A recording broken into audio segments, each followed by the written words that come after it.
welcome to the first episode of Life in its Many Faces. My name is Morkai, and thank you for joining me on this episode. I wanted to start things off with just a bit of context around the name, around some of my intentions for starting this podcast, and we'll just do a bit of exploration and leave room for some rabbit holes and some journeys within that.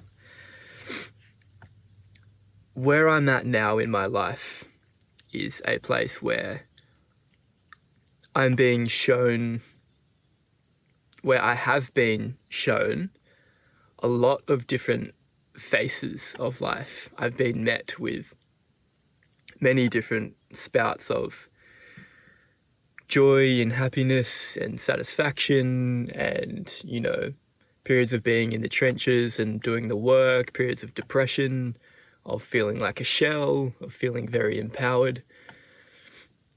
And the more I grow, the more I get to meet the same faces of life again. The more I see myself going through the same kind of phases of this cycle.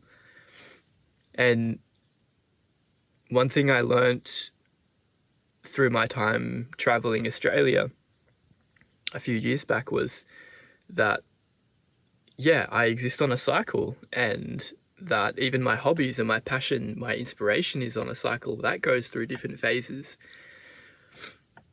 I'm always going to be met with something else to come from the future, and what is present here will become something of the past. It will fade, it will vanish, and it will disintegrate. And so I really want to emphasize this through the name of the podcast, that we don't exist in a stagnant state in life. Like, stagnancy is a feeling, it's a term that we use usually in this like personal development kind of space to indicate a feeling of not moving, of feeling maybe trapped or stuck. Ultimately, it's impossible to be stagnant in life because we are dynamic creatures. We are part of a massive, infinite dynamic system that will never ever stop moving and evolving and changing. But it's this understanding that it's always moving. We are always moving.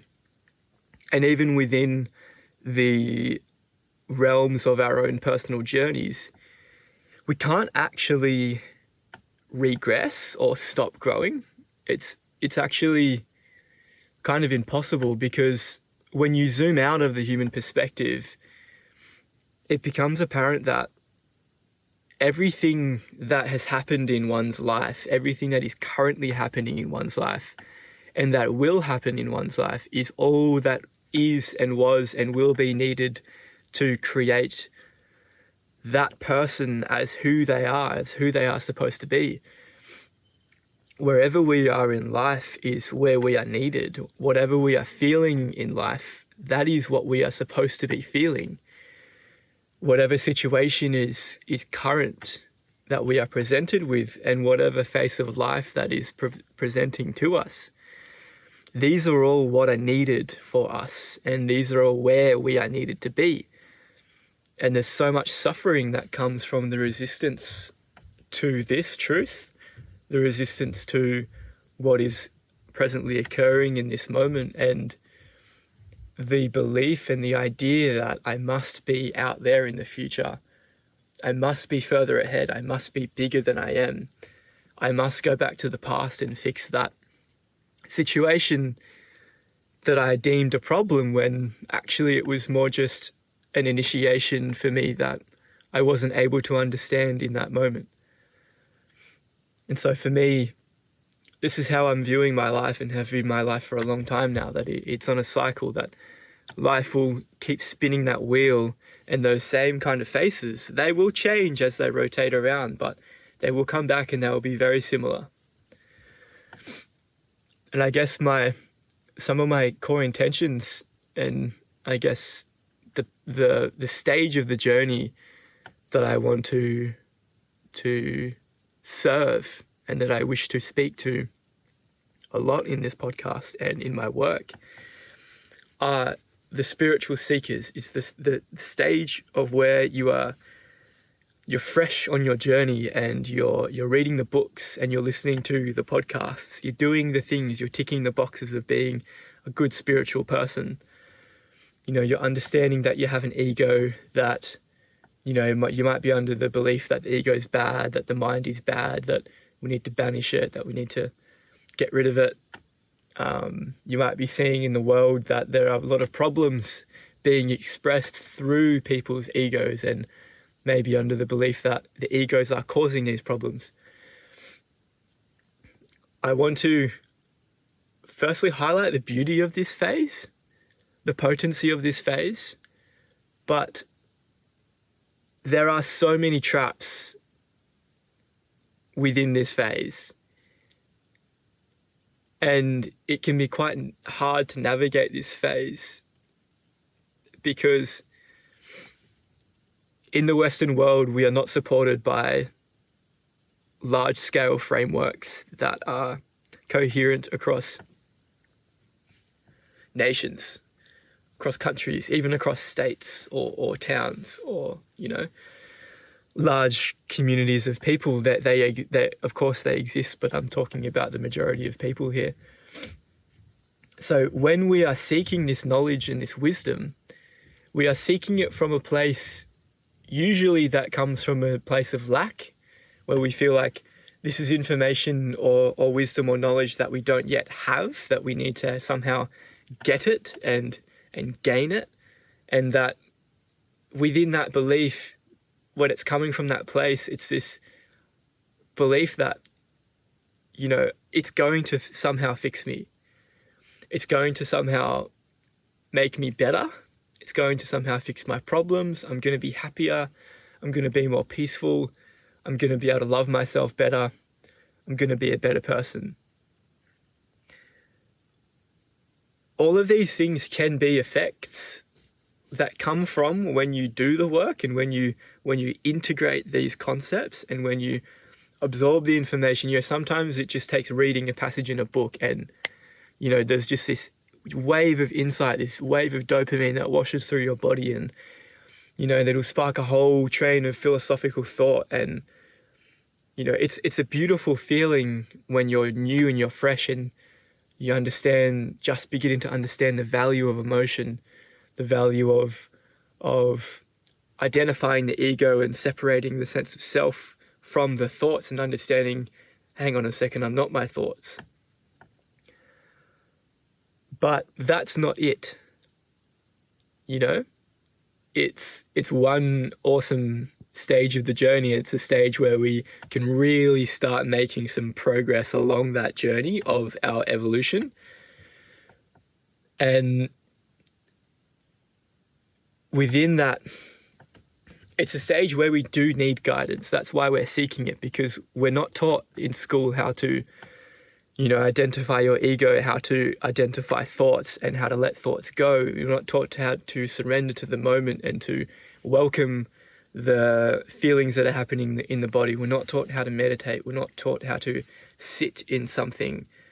We're not taught that it's okay to be angry, and that it's probably actually best to sit in that anger and to feel it. But so we seek these things outside of ourselves, and there's nothing inherently wrong with this. It's just such a beautiful part of the journey.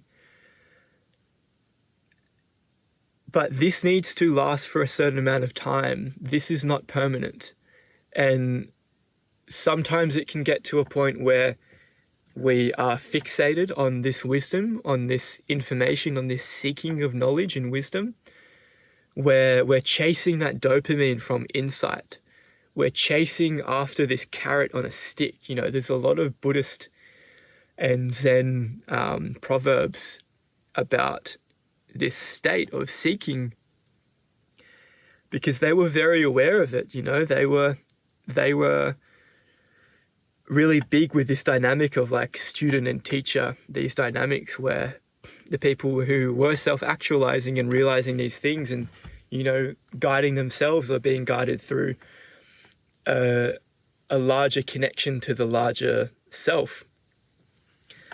From that understanding, they don't seek outside of their selves or their life for the knowledge and wisdom, because it's been a while of integrating, and then they know that it comes from within. They're able to see, they've changed the perception in relationship to self, relationship to the world and to pain, to where all of the human experience becomes the teacher, and we are still the student. We become the student of life. And this is something I would like to just emphasize, this transition, and help make this transition a little bit smoother, and emphasize the importance of making this transition when it is right for you. There's no rush to do this, but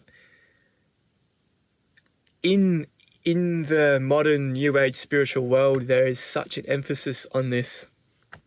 Everybody's doing what I'm doing in one way or another, like sharing their things and sharing their bodies of work. And, there's just like more and more Kmart selling fucking spiritual and self-help books now.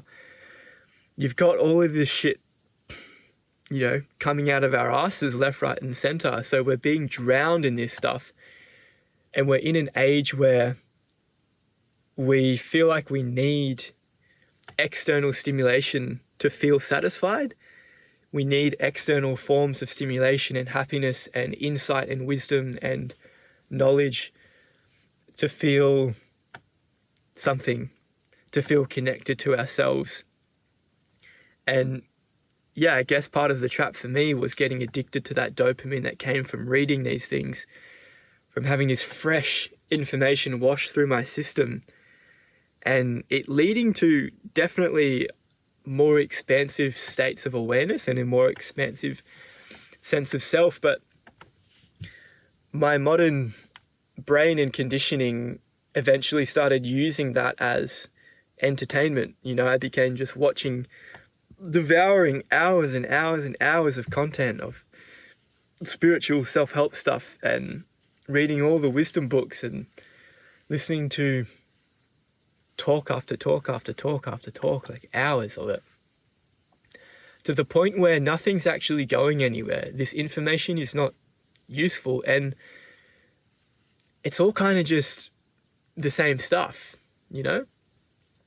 Everybody's speaking about the same things. We're all pointing to the same mountain. We're all walking to the same peak.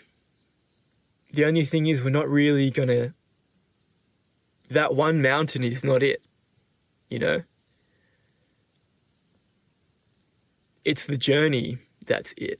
And I'm sorry to say that. I know you've probably read this in all of your books and listened to this in all of the podcasts and heard this from all of the teachers and the gurus, but the destination, the wisdom, the keys, the pillars, the things, the magic pills, they are not it. The fruit, the magic, the happiness that we feel like we receive, the dopamine, it's not it. The pain is not it. The beautiful scent of the flowers, it's not it. None of that by itself is it. The whole journey is it. The whole journey is the thing. The self is the thing. And that self is actually a complete package.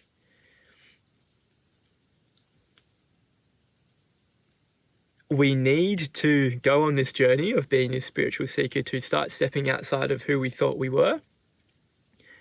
We need to start developing that spiritual ego, where this wisdom starts getting twisted, where it'll start, it'll think it's doing the work because it's reading the books and the information intellectually it's making sense. We're understanding it. We're reading the things and we're listening to people saying, don't just intellectualize this information, use it and work with it. And we're saying, yeah. Oh, that makes so much sense. Yeah. Because if you just mentally masturbate over it, then you're not making any progress. And then, what are you doing in that moment? You're mentally masturbating over it. And you're not really getting very far into the core of who you are. Which for me, and a lot of people who have taught me over the years and who I've been learning from and just connecting with and being able to share our journeys, compare notes with. It's not about the seeking of the wisdom outside of ourselves. It's not about reaching out there to those teachings and to them to be able to heal us. It's not about the intellectualizing of these concepts. It's not about the dopamine that we get from them. It's about coming back to ourselves.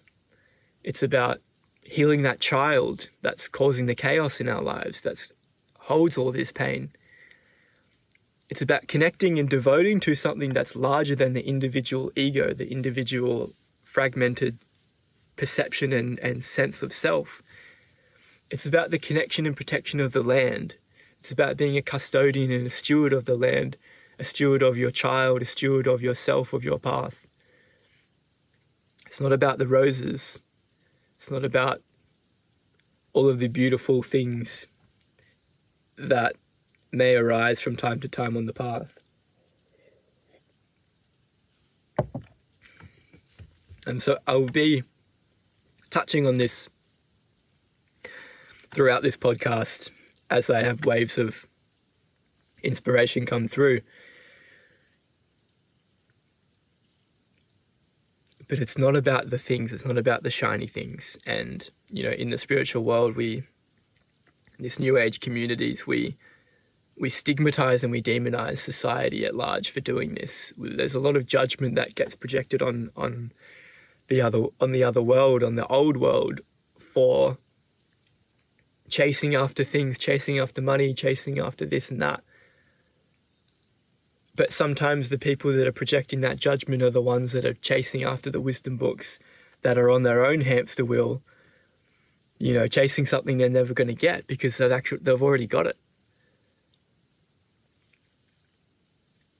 You've already got it.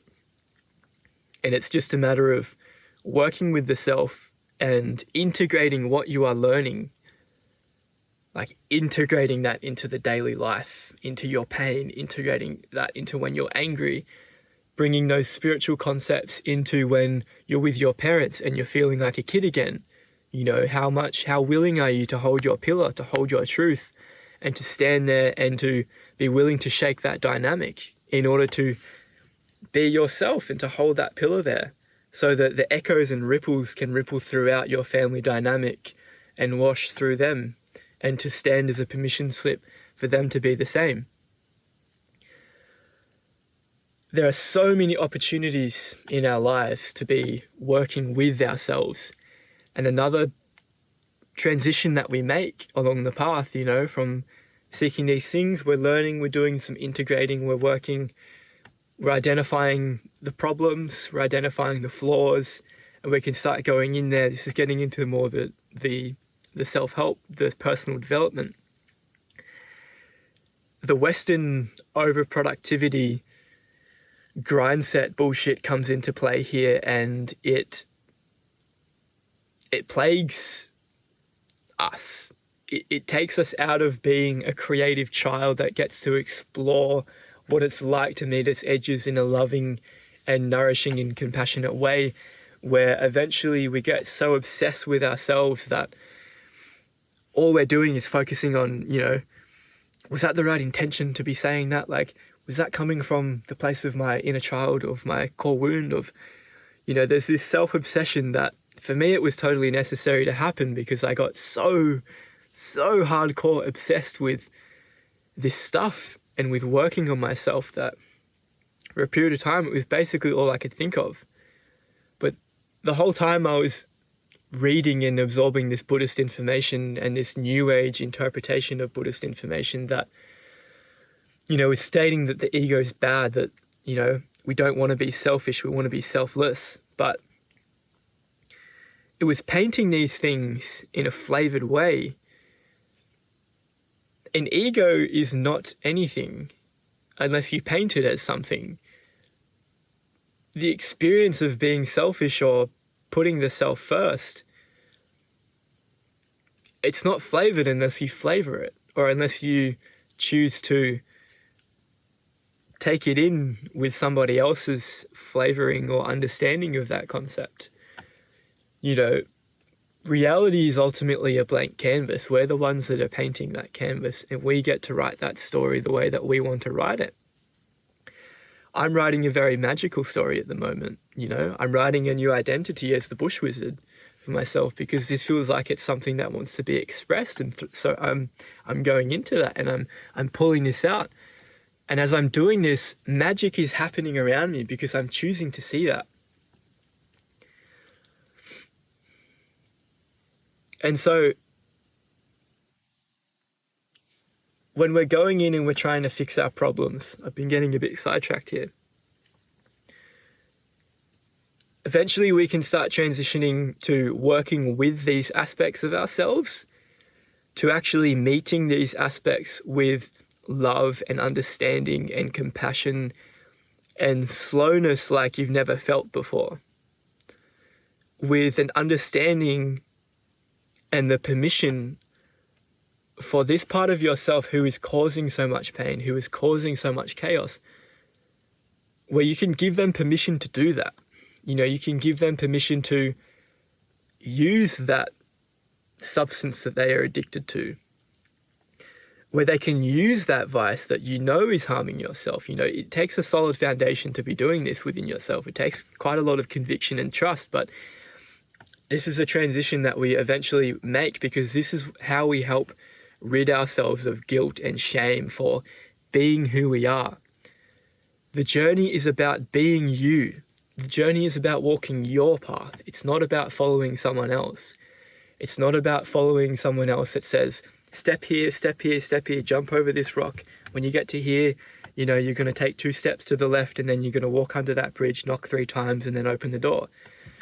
The journey is about going out there with tools that don't really seem like they're going to hold up against the big fiery dragon that's on top of the mountain. It's about the journey. It's about all of that pain that you need to process and feel and love. And it's about all of those little breadcrumbs, you know, all of those little pieces of intuition that are embedded within your future, embedded within yourself and your path. It's about following those and learning to weave those together, learning to pull that out with your eyes closed, to where you can simply surrender to what wants to come through and allow that to be this rope, this golden liquid rope that pulls you along your timeline through your life. It's not about being baby fed through this. It's not about being, you know, being somebody else holding your hand, a guru or a mentor holding your hand through this time. I'm being mentored at the moment, and it's such a different experience than being in a situation where someone's trying to fix my problems. The dynamic is I'm absorbing and downloading programs and tools that are helping me identify areas of self where my understanding is quite vague. It's not very clear because I haven't experienced those parts of the journey. And so for me, it's a necessary thing right now. I chose to answer this call, and I'm stepping back into a little bit of guidance and a little bit of structure and support from somebody else, but it is not someone telling me how to work on myself. It is not someone telling me where to step and where to walk. It's very detached. You know, he is his own pillar. I am my own pillar. And he's able to see me for who I am and love me for who I am. And also share what he sees. And I can absorb this. You know, some things don't fully land, and that's totally cool. Because I'm strong enough in myself to know this and to feel this, because I've been working with the guidance that comes through me. I'm attuned to what I feel in my body and what I feel in my soul and my heart. And I can feel what lands and what doesn't land. And it's that discernment that we grow through trial and error and through making mistakes, through just making different choices and learning and choosing to see the lessons that are embedded within these different decisions and the results. You know, something I refer to myself a lot as a scientist because ultimately what I'm doing is I have a hunch, I have a feeling about something, about an aspect of myself, about an aspect of my pain, and I explore that hunch. There's a hypothesis there and I test it. I ask what happens if in a situation where I'm feeling angry and I'm noticing the thoughts are directed at someone, what if I challenge that and ask the question, what part of myself am I running from right now? What part of myself am I being angry towards? And then how can I meet that part of myself with love? This is how I work with myself instead of working on myself. This is how I work with my anger instead of trying to fix my anger. Anger is such a fucking powerful emotion that it's so deeply connected to our soul, to our energetic reservoir of our fire, that it can lead us so much deeper down through that volcano into the core of that place, where all of that molten lava, all of that rock is being churned. It's liquid, it's liquefied. It's so hot down there, and we can actually use that energy. We can harness that energy to make such clear-cut decisions with our discernment. We can use that to install such firm and strong boundaries in moments when we need them.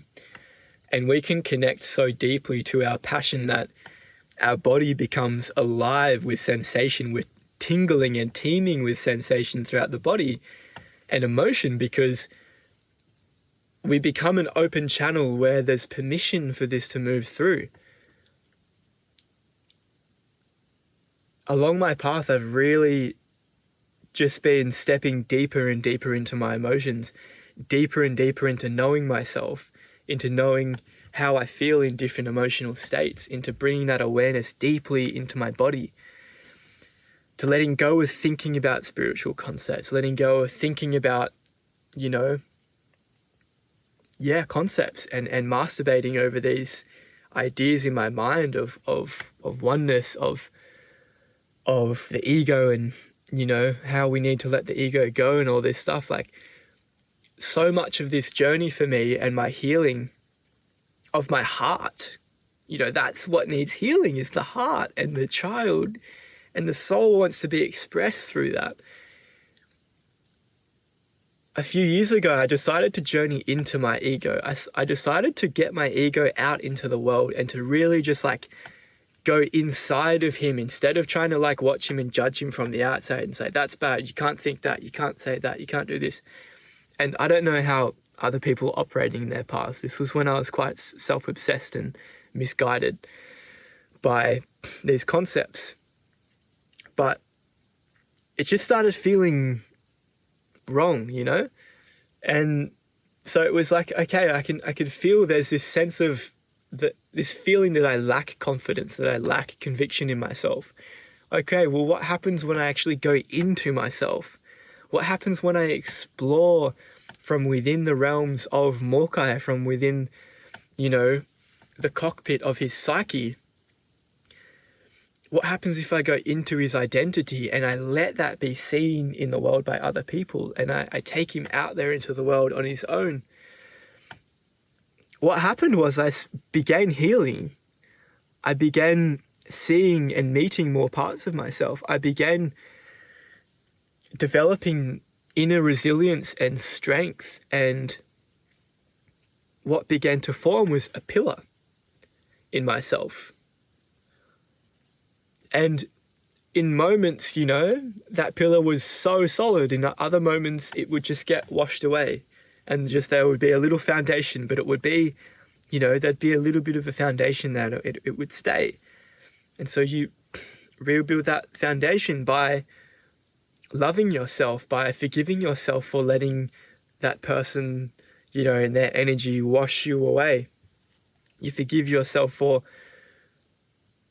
how scared you felt, and for how, you decided to run away in that moment. You go there and you understand, and you hold the hand of that person, of yourself, and you say, I understand, thank you for that.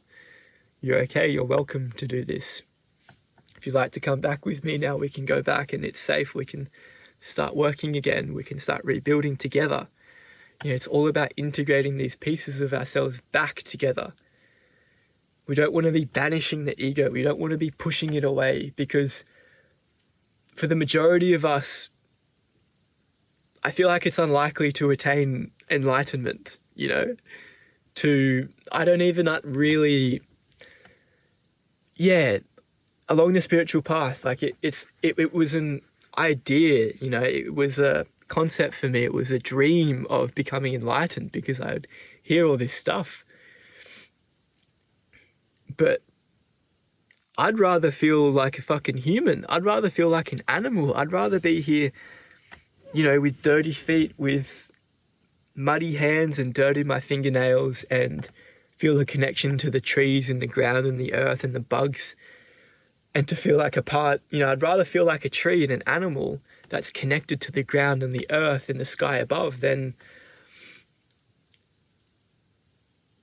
something that's so devoid of life. And this was just my own understanding of what I thought enlightenment would be. Like, to me, this is my own path of enlightenment. It's my own path of liberation, of freedom.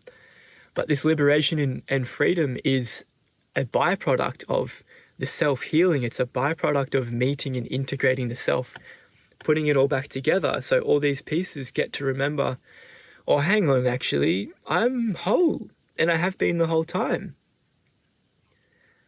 And that's something that I'm going to keep iterating, is that we are whole, we are perfect, we are a full package. We have the wisdom, we have the knowledge and the understanding. Just at different periods along the path, we do need to seek that guidance. We do need to seek that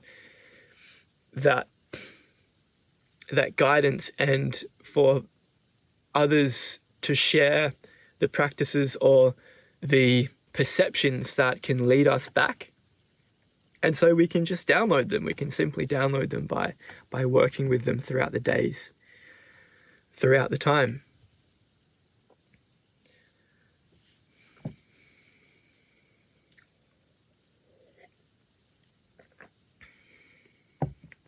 And so there's so much value in coming back to ourselves, because all you're actually going to find out there in the world are mirrors, which means all you're going to find is yourself.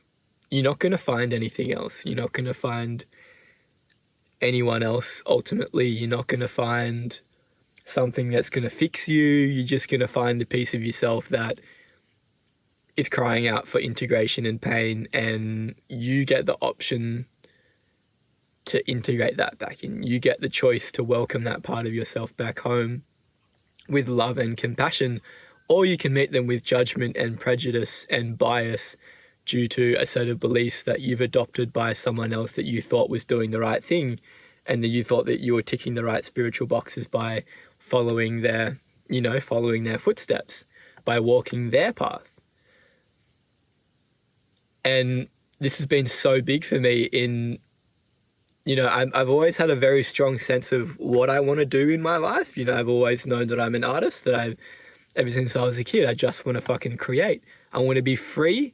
I don't want to be controlled by anyone. I don't want to be told what I can and can't do. And I want to be able to create and just explore my creativity and let that guide me, let that be my chariot through life. And so, I deeply listen to that. I hold that so fucking sacred that is, as much as I can, up the top of my priority list with my needs. And so I walk out there. I journey into the uncharted territories within myself, because that is my path. My path isn't somebody else's. My path isn't hidden deep within a book. My path isn't going to be revealed to me in a course. No one can tell me my path. And no one should be able to tell us our paths, because it is both yet to be defined and also in some weird way kind of semi-defined. There are these pieces, these pillars in the future that you arrive at, and you realize that they were so deeply connected to you when you were a child, that you had this innate knowing the whole way that this was going to live itself out. But it takes the journey, it takes all of this growth and all of this pain, all of this shedding of these limiting and outdated beliefs. It takes the meeting and the welcoming home and the loving of all of those parts that you find that are buried beneath these beliefs, integrating, to feel and to see the wisdom and the guidance that's there. And for me, I want to touch on this piece of life becoming your teacher, because this was how I already was operating within the spiritual seeker phase. That I feel like it's what we're taught by a lot of the wisdom teachings that we absorb, and I feel like it's a way that people operate in. I want to speak to this because this is how, we begin to see that, okay, we can learn from our mistakes. We can learn from situations that feel painful. Eventually we start seeing that there's always some kind of silver lining in a painful situation, in a moment of fear, in a moment of lashing out and projecting on someone. Okay, so then we start learning it.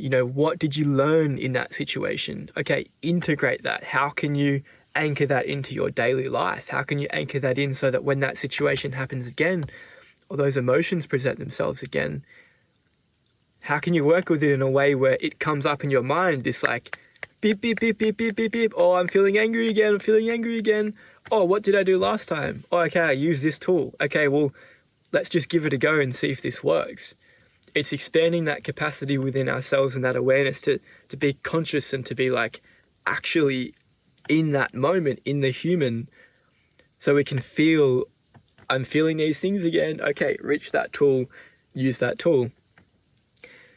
And that is how we begin to see that life and our experience of being a human is our guidance. That teaches us.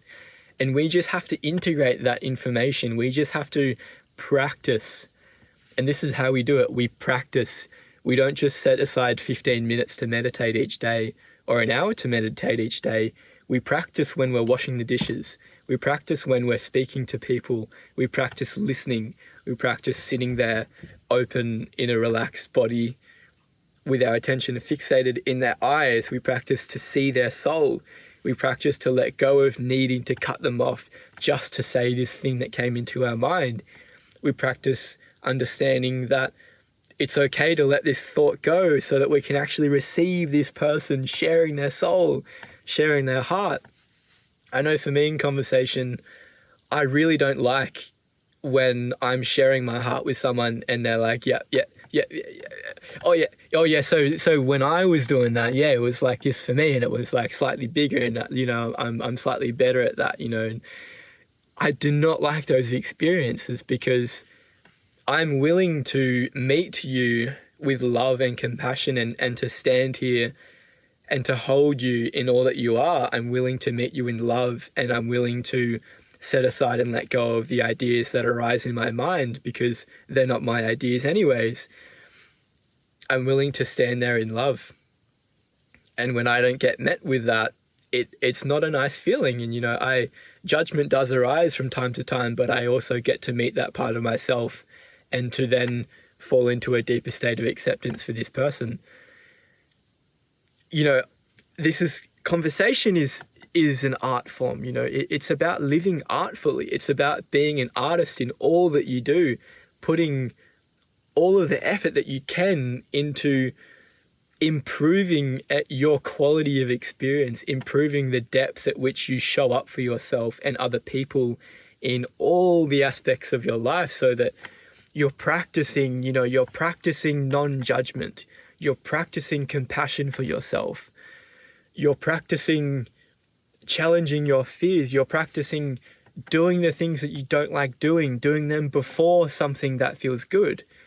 You're practicing, challenging your vices. You're creating new habits.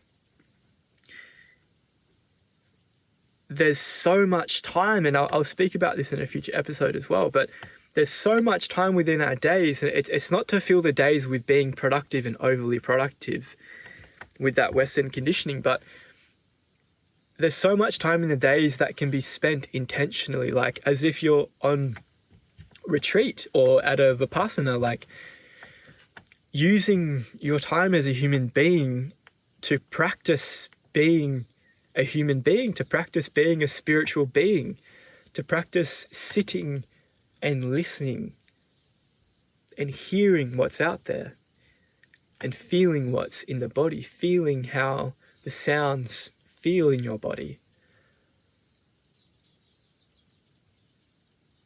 This is how I work with myself. This is how I grow. This is how I get to meet death within myself. This is how I get to move with what happens. And a key pillar in this is listening. It's practicing listening to myself. It's listening to the emotions that are there. It's listening to the thoughts, Sometimes we're thinking and it's just complete rubbish, and it's just going nowhere. And it's like, okay, la-di-da-di-da. And a practice for me in that is I'll just start saying like, because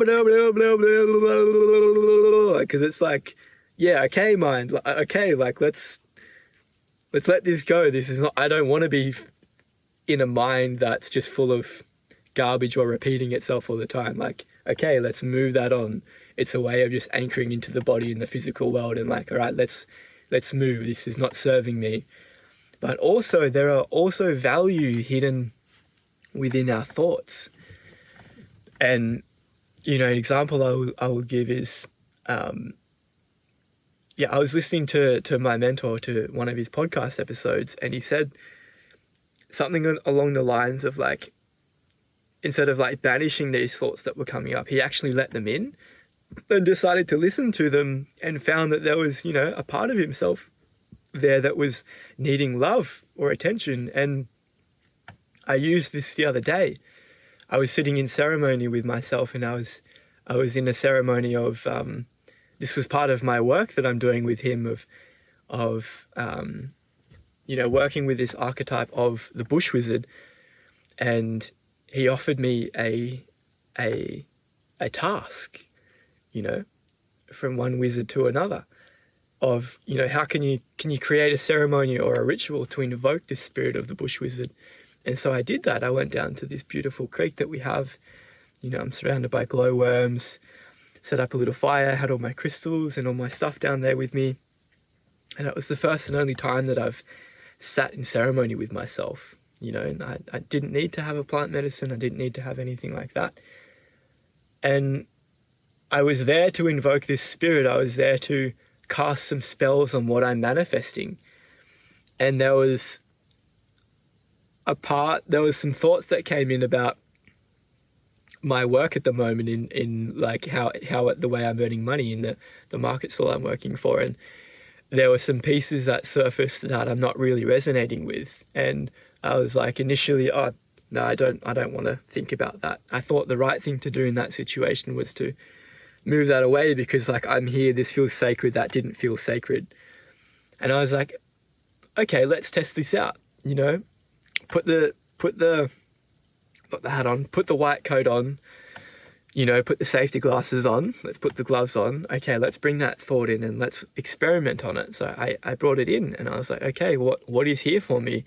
And I opened for this to explore. I gave it space around the fire, and I got to work with the emotions that were there, and I got to allow this part of myself to open and to share with me how he was feeling, what he wasn't resonating with. And then, some needs were there that I got to meet, and that I could meet along my path when that comes time to meet those needs. And so, that might have been quite a lot of information of what you can practice and all these things, you know. There is infinite things we can practice out there, but all of these examples have been so massive for me and have led to so much actual healing within myself, in my heart, so much conviction and so much strength within the construction of this pillar and the foundation of that pillar, due to practicing these as many times as I can, every day if it's possible, multiple times a day. You know, initially it's the capacity and the range to be able to integrate concepts and install programs. You know, it's more like working with one or a couple at a time. And it's still easier to focus on one at a time. You can get more depth, you know. So different times I'll go into something and I'll really just like explore that one thing for a couple of months or whatever it is. But through following these things and integrating these things, if you just keep going and following, and you leave the external safety of these teachings and these, you know, these external pillars of safety, you start carving out your path.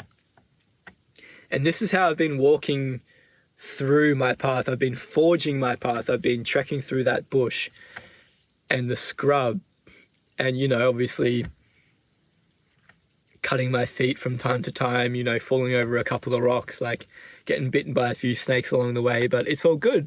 It's all part of the journey. And slowly over time, we get to actually become so much more connected to the actual path and the earth that we walk, that the snakes can actually become our allies, where they don't actually need to bite us anymore. You know, they'll stop using venom. They'll stop actually biting. They'll stop being afraid of us, because we'll start seeing, hang on, that snake is actually a reflection of myself. That pain, that fear, that limiting belief, that's just a reflection of me. And within that, there's a part of my child there, my inner child, who was locked in that pain. So I get to go down there with him and ask him how he is, and, you know, make him a fire and make him a cup of tea. And, you know, wrap my jumper around him, because it's, you know, it's fucking cold out there for a kid who's out there alone, lost in the wilderness. But we get to be the adults. We get to be the ones who walk out there and who parent these kids. And this is how we work with ourselves. This is how we find ourselves. And it's in the finding and integrating of ourselves that is our freedom. It's traversing the landscape of our pain and our path and our beauty in a way where we're centered throughout that journey as much as we can. It's forgiving the times when we're not centered and when we give in and when we feel like we go back. It's getting back on that horse. It's just getting back up and walking again, beginning again with love and excitement and compassion, and meeting every failure, every mistake with love and acceptance and compassion. It's very Buddhist. You know, it's all about compassion. It's all about love. And this means loving yourself when you're doing things that are harming yourself. For me, I've been on quite a journey with cannabis. I've shared on social media in the past about how I've been healing my addiction, or just some of the insights that have been coming through. And for me, the last time I had a real long journey with it, the last time I hit my most recent rock bottom, I was, again, being the scientist, and I was like, okay, I can feel that I'm in pain. I know that I'm using this I'm leaning on it right now for emotional support. I know that I'm escaping my reality. I know that I'm masking my feelings because I'm not ready to meet them yet. And so when I would roll a joint, I would hold it on my heart and I'd feel like, okay, I can feel right now, I'm feeling a little bit empty inside. I'm feeling a little bit incomplete, and I'm asking for, and I'm leaning on you right now for emotional support. And I would smoke that joint, and, you know, it wouldn't fix me. It wouldn't heal my emotions for me, but it was being so truthful and honest with myself in that moment that there was no lies, there was no mask behind why I was using it. I just cut the bullshit straight out of it.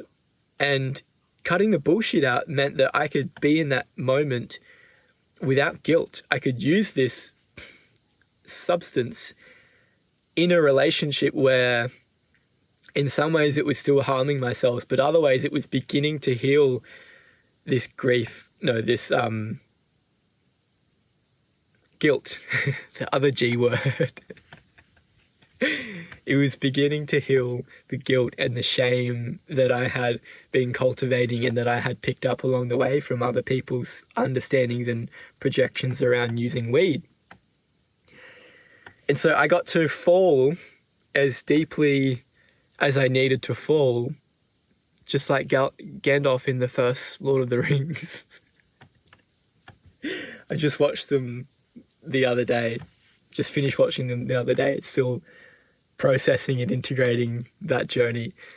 I got to fall as deeply as him in this, It's somewhat slaying that dragon, that beast of guilt. And I got to fall all the way down and I got to die. And what happened was I reached the rock bottom and I could feel it coming, I knew that if I kept going and meeting myself with love every day, like I was smoking every day, and, sometimes I was drinking. I had a brother here that, we were both in a very similar state. We both met in this, we connected in our shadows, our addictions aligned together and we met in that, but there was no shame. We got to just like hold each other and experience the life here together for that period of time. It was really healing for me. And in that, I just got to fall so gracefully through that pain, holding myself, escaping the pain, all while knowing what I'm doing and being conscious about it. And once I hit that rock bottom, it was like, I'm on the ground again. I've landed. Okay, thank you. And then I decided to have a mushroom ceremony with another brother, which allowed me to open just, it was a very small dose. It was just this slight, soft opening where I could just drop into the depth of that pain and I could just fucking cry for ages, just channel all of that stuff out through tears. And then from there, a vision struck me of my higher self living on this mountain, eating beautiful, fresh veggies and fruit from the garden, eating organic food, bathing in the fucking river every day, he was so pure and so clean and I could feel how dirty I had become. My life was messy. My car that I had that time,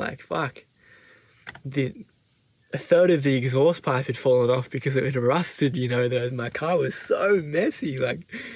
There was so much shame in that and held in that car.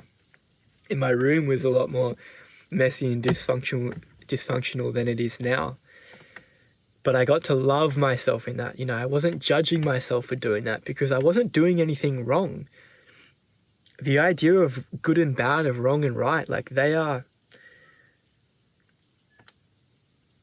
troublesome concepts. They are neutral, but for a lot of us, they make us believe that we should be a certain way. They make us behave when we believe that we need to be good and we can't be bad, and that being bad is bad, and that's needs punishment. You might go to jail, you're going to hurt yourself, you're going to hurt someone, just putting foam around the rough and the sharp corners of life. It's unrealistic. We do the wrong things all the time.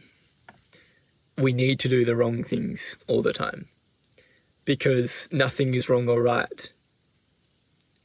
It's about developing the conviction and the discernment within ourselves to feel what feels aligned, what aligns with what we are aiming for in our path, with the direction we are aiming. what feels aligned in our intentions, getting true and clear on what we are aiming for, what characteristics we are trying to work with, what we are pulling out more of ourselves, how we are expressing in the world. And for me, my use of cannabis and my conscious use of cannabis while I'm in my pain, there's nothing wrong with that at all. There's nothing wrong with that at all.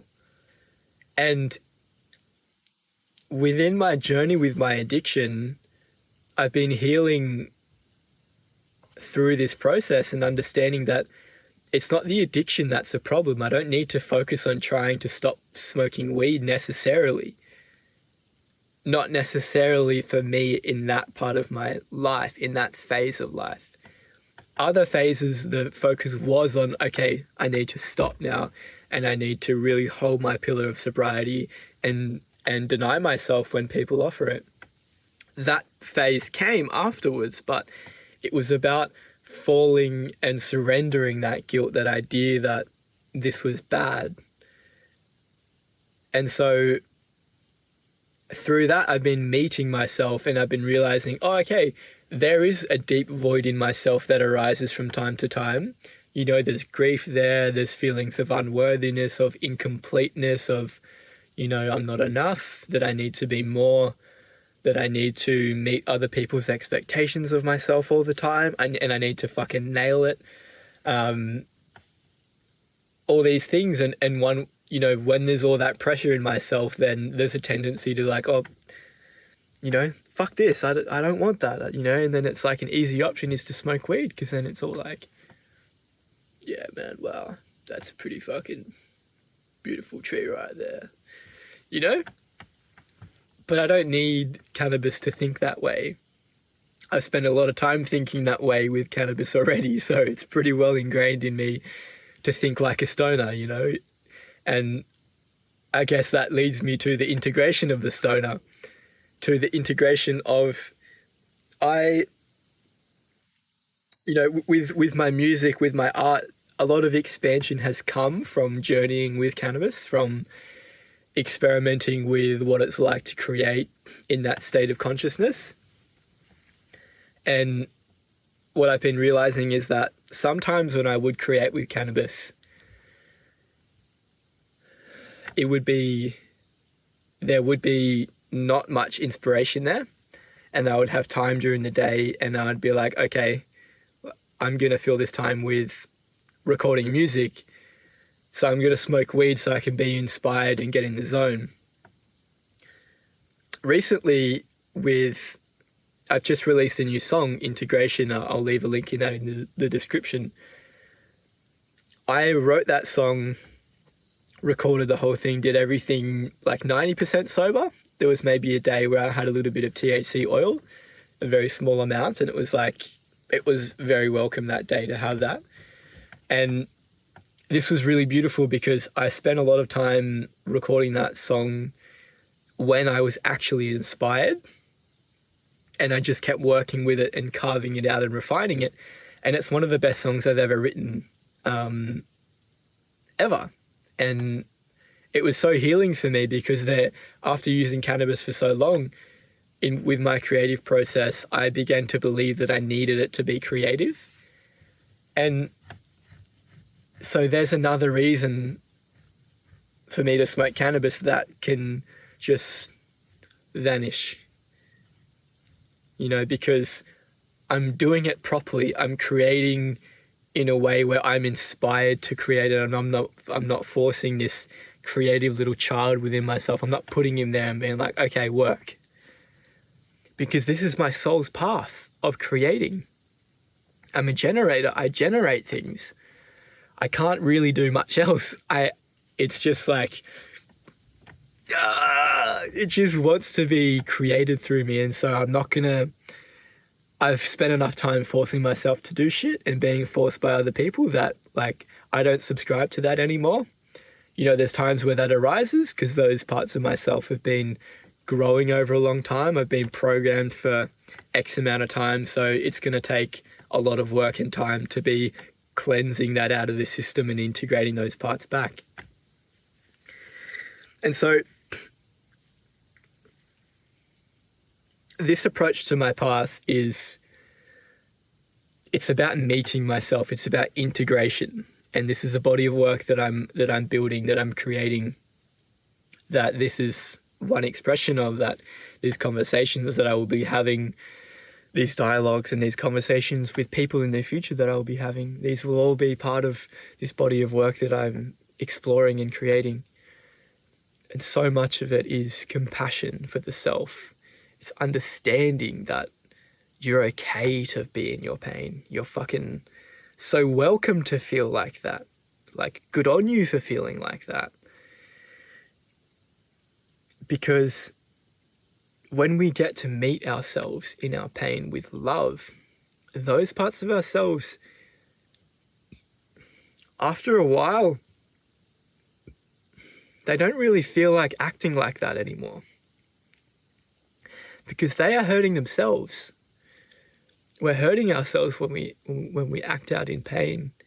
And when we get to meet ourselves with love and feel the healing that comes from that, we don't have to try to heal ourselves. We don't have to, do a course on learning how to heal ourselves. We just have to fucking show up and be willing to love that pain, to love that child there that's expressing that pain. And the surface level problems of anxiety, of depression, of things,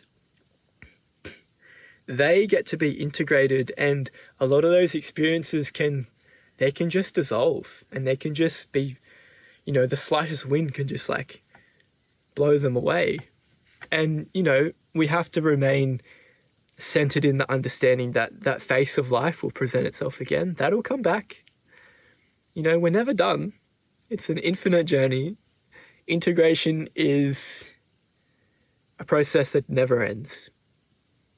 And I think that's really beautiful. So that feels like a nice place to leave it for this episode. I'd love to hear what's landed. I'd love to hear where you're at in your path. Are you integrating? Are you seeking guidance? Are you exploring? Are you lost out in the bush and, starting to get a little bit like, oh, fuck, creepy crawlies are starting to come in, like, what's going on? Like, reach out to me. Let's have a conversation. Get in touch. If you would like to work with me in these kind of concepts, if this is resonating, reach out to me. Let's see if we can work something out together. Let's see if we can work together. I'm opening up space in my life to be supporting people. I don't have a whole lot of room to be supporting a whole lot of people at the moment, but yeah, this stuff just wants to be shared. This stuff wants to be supporting people because this is how it works. It moves through us and it weaves us together and we get to support each other. So what's resonating? Yeah, if there's stuff that you'd like me to expand on, reach out to me, get in touch. I would love to serve you. I'd love to work with you. I'd love to support you in your journey. And I'm going to leave a link to my song, Integration, in the description. This is a beautiful journey. It's a 12-minute journey. It's a representation. It's a feeling of my path, and it's beautiful because I don't really fully understand the song myself. It wanted to be named Integration, and I can feel that, there's different stages that you go through. There's quite a beautiful build of a consistent journey. It drops off, you get dropped off and you fall off into this floating space where, you're flying and the emotions aren't so intense. You're kind of like in that beautiful bliss, and then eventually it builds up again, it builds up, and then it's like, and then, there's beautiful triumph, and then there's another period where it just fades and washes away. So go have a listen, share it around, give it some love, share this podcast around. I really appreciate that. I am asking for your support in stewarding this podcast and stewarding my music, because this is how I've been serving myself, but this is how I would like to serve people. Have a wonderful day wherever you are, and I will see you in the next episode.